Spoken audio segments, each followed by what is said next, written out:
A Step into the Past Volume 14 Chapter 7. Book 14 Chapter 07 Exchanging Pointers on the Dueling Ground.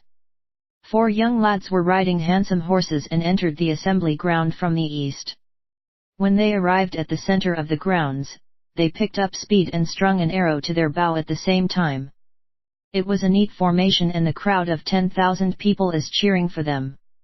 Just as everyone expected them to shoot their arrows at the target boards, the 4 men actually flipped upside down and fire their arrows while they were positioned under the horse's belly. ZNG. All the 4 arrows managed to hit the center ring of the target board while one arrow nearly hit the bullseye. While the arrows are still quivering on the target board, the 4 men have flipped back onto their saddles and rode across the grandstand, saluting Xiao Pan and Zhu Ji. The crowd burst out into loud cheering and applause. Most of the crowd were seated on the slope between the assembly ground and the royal tents. As they are looking down from a higher place, they actually enjoy a better view compared to those at the stands. After the 4 riders have left, everyone was still fascinated by their amazing performance. Since no one is confident of performing a better show, the stage was unoccupied for the time being. Xiao Pan stood up from his grandstand and threw 4 arrows down to the 4 riders. The 4 men are mad with glee. They leapt down the horse and picked up the arrows. They proceeded up the grandstand to receive their rewards from Xiao Pan. Xiang Xiaolong, his 3 wives, 2 maids, Teng Yi, Qin Qing, and the 18 guardians were seated on the slope and watching the activities from afar. They are finally beginning to understand the importance of this hunting fair to the people of Qin. It is equivalent to the Olympic Games of the modern world. Every ambitious man will use these 3 days to showcase his talent so as to win military promotions and gain the favor of the royal family as well as the various high-ranking officials. The really capable ones will even win the affection of girls from prestigious families like Ying Ying and Liu Dan'er. They will stand to benefit in their love life and career paths. The annual hunting fair is a highlight of Qin. But not everyone is eligible to participate. Except for the royal family and families of high-ranking officials, other participants must go through a selection by their various departments before they can take part in the hunting fair. Among his 3 wives, Wu Tingfang is the most boisterous. She clapped and shouted non-stop at the performances. Xiang Xiaolong was about to say something to Teng Yi when he noticed his brows furrowed. Curious, he implored, is something bothering second brother? Teng Yi composed himself and replied in a deep voice, I was just wondering Liu Bue has such a confident demeanor, isn't he concerned that Liu Gong, Su Xian, and you might summon the Qin army to annihilate him? Although he is protected by first-rate fighters, they are only numbering around 100. Even with a few more Guanzongzi, he is considered careless about his personal security. Xiang Xiaolong guessed, I think he is sure that I cannot manipulate the palace guards to attack him. Moreover, the crown prince will protect him as the new premier mentor and he knew that we will not act hastily. Teng Yi shook his head, this is unlike Moao's usual methods. From the start, they have always been one step ahead of us while we are struggling to defend ourselves from them. In such a crucial juncture, it is less likely that they will be neglectful. Xiang Xiaolong agreed that his words make sense and began to think deeply too. Teng Yi stared at the grandstand opposite them where Zhu Ji and Liu Bue are sitting and shifted his gaze to Prince Dan and Tian Dan beside them. He mused, it is such a grand occasion. Why is Tian Dan's favorite General Dan Chu absent?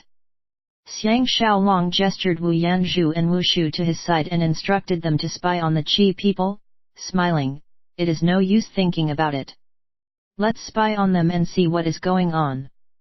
On his other side, Wu Tingfang elbowed him, that's great. Hubby. Look. It is little June. Xiang Xiaolong and Teng Yi were rejuvenated and looked down to the assembly ground. Under Jing Jun's leadership, a few hundred cavalry soldiers rode out. Half of them are from the Wu family elite army. Everyone has a lance in their right hand and a shield in their left hand.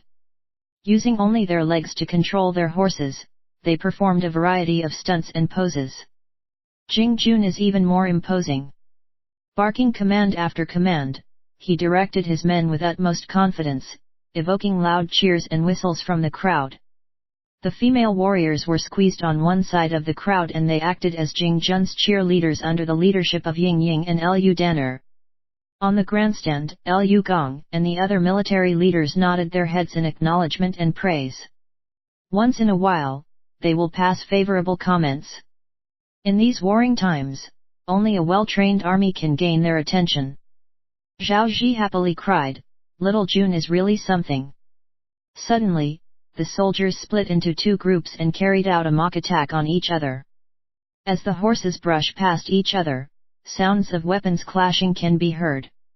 After a few exciting demonstrations, everyone in the crowd has shouted until their voices were hoarse. After the final clash, both groups combined into one group and face the grandstand resolutely. At the head of the group is Jing Jun armed with a shield and a lance. He first stood up on his saddle and executed a somersault over the horse's head. While in mid-air, his shield was moving rapidly to protect his body while he pierced his lance several times at an invisible enemy. When he finally landed, he kneeled down in a swift motion and paid his respects to Xiao Pan. It was a fluid movement altogether and there was no sign of breathlessness from him.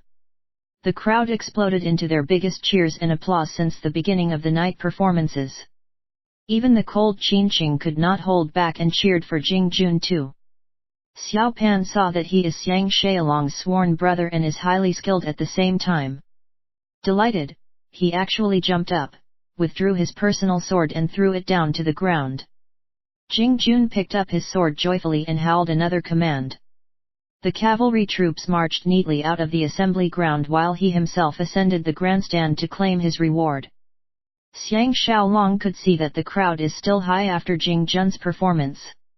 He turned his head to Ji Yanran and suggested, "If talented Lady Ji will perform her incredible spear technique, I guarantee that the crowd will cheer loudly for you." Ji Yanran and Qinqing looked at him at the same time. With two of the world's most beautiful faces looking at him simultaneously, Xiang Xiaolong was aroused. Ji Yanran batted her eyes at him. Yanran only needs hubby's love and not the crowd's cheering. Xiang Xiaolong shifted his gaze to Qinqing. She shot him a look and turned her face back to face the assembly ground. After a few performances by the palace infantry and the palace cavalry, Ying Ying's female warriors took to the stage. They may not be as well trained as Jing Jun's cavalry army, but the 200 young girls have their fair share of horse riding and archery experiences. Viewing their performance is also one of life's pleasures. Among the crowd, the girls are clapping non-stop and the guys are even more generous with their cheering. Naturally, the cheering is even louder than the cheering for Jing Jun. A gong was sounded. Liu Gong stood up and paid his respects to Empress and Crown Prince. He proceeded to announce the main event of tonight, the sword duel. As the crowd became serious, he solemnly barked, "Whoever can win 3 consecutive fights will be rewarded with 10 taels of gold from the Crown Prince. You may even win a promotion. Gentlemen, show us what you are made of." Under thunderous applause, 2 men scrambled out. Lord Chongping and several palace guards stepped forward and helped both men put their armor on, and each man is given a wooden sword. After the 2 men bowed to each other, they began fighting. Within 3 strokes, one of the men was hit by his opponent. A gong was sounded and Su Xian, the referee, announced the winner. After 10 over fights, only a young man named Huan Qi managed to win 3 consecutive fights and he earned loud cheers from the crowd. Xiang Xiaolong is trying to locate Guan Zongzi among the crowd. To Teng Yi, he checked, "Will second brother enter the fight later to test Guan Zongzi's skills?" Teng Yi smiled, "Why not?" Both men exchanged a smile as another man entered the dueling ground. It is Lao Ai. There are not many people who recognized him, but they were impressed with his sturdy build, imposing air and alert expression. It was only until he announced his position and name did everyone realized that he is the Empress's pet inner custodian Lao Ai. In this instant, another man entered the dueling ground. Everyone is surprised at the challenger. Apparently, it is the expert swordsman Liu Chan. This man is one of the best fighters from Liu Bue's group after Guan Zongzi. Teng Yi observed, this will be spectacular. Liu Bue is purposely out to ruin his reputation and put him down. Xiang Xiaolong focused on the grandstand and noticed the concerned expressions of Xiao Pan, Zhu Ji, Liu Gong, Su Xian, etc. He was glad that Liu Bue is now officially opposing Lao Ai. If not for the body armor, Liu Bue would have instructed Liu Chan to injure Lao Ai's groin and destroy his usefulness to Zhu Ji. Liu Chan has a rigid face, a fierce demeanor and is dark-skinned. Whoever sees him would be frightened by his appearance. After they have put on their armor, both men circled the assembly ground once and are viewing each other with caution. Ji Yanran sighed, Liu Bue is familiar with Lao Ai's strengths and weaknesses. Since he sent Liu Chan, he must have a high chance of winning. Xiang Xiaolong saw the Liu Chan is expressionless and hard to fathom. He nodded, this man's strength should lie in forceful attacks. Liu Bue must have wanted him to attack Lao Ai relentlessly and make Lao Ai lose face in front of everyone. This will lower Lao Ai's standing in the eyes of Zhu Ji and the people of Qin.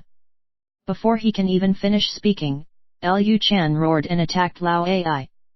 Qin Qing praised, official Xiang is truly a genius to make such accurate predictions. No one spoke out anymore as everyone is fixated on the intense fighting. Sounds of the wooden sword swishing through the air filled everyone's ears. Everyone held their breaths as they witnessed the most intensive fight since the beginning of the duels. Lao Ai may realize that his arm strength is not as good as Liu Chan or he is out to waste Liu Chan's energy. He did his best to avoid his blows and did not meet his attacks head-on. Until Liu Chan's fourth stroke brushed past his head did Lao Ai roar loudly and deflected his blows. He focused on defending and deflecting his blows rather than attacking him. Liu Chan's killing aura grew and he changed his sword styles, attacking Lao Ai mercilessly. Lao Ai changed his sword styles too and defended himself well. He deflected his blows and retreated at the same time. After circling the assembly ground a few rounds, their steps were still firm and did not show any signs of exhaustion. It is truly different when expert swordsmen fight. Ying Ying's female warriors are impressed with Lao Ai's handsome looks and began cheering for him. Whenever he executed a skillful defensive stroke, they will cheer wildly for him. Teng Yi sighed, Liu Chan has been tricked. Xiang Xiaolong knew what he meant. Liu Chan and Lao Ai's sword skills are about the same level. Liu Chan has superior arm strength while Lao Ai is more agile. From the ongoing battle, it appears that Lao Ai is gaining the upper hand while Liu Chan is losing his energy very quickly. When he is exhausted, it will be Lao Ai's opportunity to defeat him. Zhao Ji was astonished, why didn't Liu Bue send Guan Zongzi? Xiang Xiaolong looked over to her and noticed the Tian sisters nervously keeping their eyes closed as they were too afraid to watch the fighting. He cannot hold back but smiled, sending Guan Zongzi will be the final straw. Liu Chan is anxious to win and increased the intensity of the fight. Everyone is taken aback by his ferocity and their eyes followed his movements. Sounds of heavy clashing of the wooden swords filled the air. Lao Ai suddenly stopped retreating and yelled madly. Like an angry dragon rising from the sea, his sword sliced forward and with a loud aapak, he actually forced Liu Chan to retreat half a step. He continued with a flurry of attacks that sent Liu Chan into a defending position. Loud cheers and whistles were heard from the crowd. Teng Yi shook his head and sighed, there are so many advantages if you are handsome. Lao Ai's attacks became more and more fearsome and his sword is almost everywhere, forcing Liu Chan to take several steps back. But Liu Chan has high endurance. Despite being at a disadvantage, he did not panic and everyone is also impressed with his resilience. Out of the blue, Lao Ai ceased his attacks and took a few steps back. He bowed, Brother Liu is highly skilled. I cannot hope to defeat you. The entire crowd quietened down. Liu Chan was stunned for a while before he returned his greetings. Both men then paid their respects to the grandstand. Xiang Xiaolong and Teng Yi glanced at each other. They did not expect Lao Ai to end this beautifully. He gave face to Lu Bue and at the same time, he retreated when he was gaining the upper hand. Otherwise, if Guanzongzi challenges him in the next round, he will be in deep 5 hit. Su Xian decided that it is a draw and rewarded each man with 5 taels of gold. The crowd was slightly disappointed. Fortunately, the next fighters were all experts from the cavalry army and the palace guards. After several battles, the last fighter is Great General Wang He's Assistant General Bai Chong, who has beaten 2 challengers. If he can win one more round, he will win the 10 taels of gold. Xiang Xiaolong felt that the present fighters are all men from prestigious backgrounds, causing all his cavalry soldiers to hold back from participating. He commented to Teng Yi, Guanzongzi should be fighting soon. Teng Yi reminded, not so fast. There is still Zhou Ziyan. Before his sentence ended, a short and stout Zhou Ziyan stepped out of the crowd and entered the dueling ground. Everyone witnessed Bai Chong's double victory and guessed that he will too defeat this nameless man. Energized by this thought, they cheered even louder and the atmosphere is electrifying. As everyone watched on, Zhou Ziyan lifted the wooden sword and tested its weight. Abruptly, he brandished a dagger and swiftly sliced downwards. The end of the long sword was severed off, leaving only 1.5 feet of sword length. Everyone was blown away by his way of shortening his sword. Moreover, he used a small dagger to sever the heavy wooden sword in one blow, and it takes a very sharp dagger to achieve that. Everyone was flabbergasted. Zhou Ziyan begged Xiao Pan's pardon, please forgive me as I am used to using short swords. Xiao Pan's interest was piqued and he gestured his approval. Bai Chong has a suspicious look on his face as he brandished his sword and awaited his attack. With a serious expression, he was ready to counterattack anytime. In his heart, Xiang Xiaolong deemed him to be a coward. There is a saying, an inch shorter is an inch of danger. If Zhou Ziyan is using such a short sword, his sword skills would be unorthodox and hard to defend against. With only these 2 fighters, Lu Bue is already instilling fear in others. Moreover, he still has Guanzongzi, the champion swordsman. Zhou Ziyan snorted and moved forward at lightning speed. His wooden sword has morphed into a flurry of quick sword stances and his sword seemed to be everywhere. Clashing head-on with Bai Chong, this is the first time anyone has seen such a queer move. Bai Chong was stunned and roared. He took half a step back before sweeping his sword horizontally across. 2. Zhou Ziyan's short sword parried away Bai Chong's long sword while his entire body crashed squarely into Bai Chong's chest. Bai Chong was taken by surprise and suffered a heavy blow to his chest. He lost his grip on his long sword and he fell down in a sitting position. Nobody expected Bai Chong to lose in one blow and everyone forgot to cheer. Wang He and Bai Chong were disgraced while Lu Gong and the other generals were embarrassed. It was an awkward moment. Finally, Lu Bue took the lead in clapping and cheering for Zhou Ziyan. Like a dishonored man, Bai Chong stood up and walked away. Xiang Xiaolong sucked in some cold air. He deduced that Zhou Ziyan is someone well versed in fighting at close proximity and he may have a hard time fighting him himself. The atmosphere was tensed as Zhou Ziyan proudly stood at the center of the dueling ground, awaiting the next challenger. After some time, there were still no takers. Xiang Xiaolong caught sight of Lu Bue talking to Zhu Ji and he must have been bragging about his skillful subordinate. He had a brainwave and inquired, "Where is little June?" Teng Yi had the same inspiration that only Jing Jun's agility can counter Zhou Ziyan and groaned, "I do not know where he has sneaked off to. Without our consent, he dared not fight." At this time, Su Xian announced from the grandstand, "If there are no more challengers, we will assume that Zhou Ziyan from Premier Lu residence has won 3 consecutive fights." The crowd became so quiet you can hear a pin drop. Xiang Xiaolong sighed to himself. If Zhou Ziyan won 3 consecutive fights, the military would lose face as they cannot even defeat someone from Lu Bue's forces. At the instant, someone shouted, "Where is Commander Xiang?" The moment the shout ended, the crowd of 10,000 people were chanting his name. Ever since his duel with Wang Jian, he has been the #1 swordsman in the eyes of the people of Qin. Moreover, he is a Qin native. With this outsider arrogantly waiting for a challenger, everyone naturally hoped that he will take the stand and regain some glory. Cries of Xiang Xiaolong filled the mountains and valleys. Xiang Xiaolong saw that everyone around him was now staring at him. He was agonized. Even without his leg injury, it will be a difficult task to overcome Zhou Ziyan.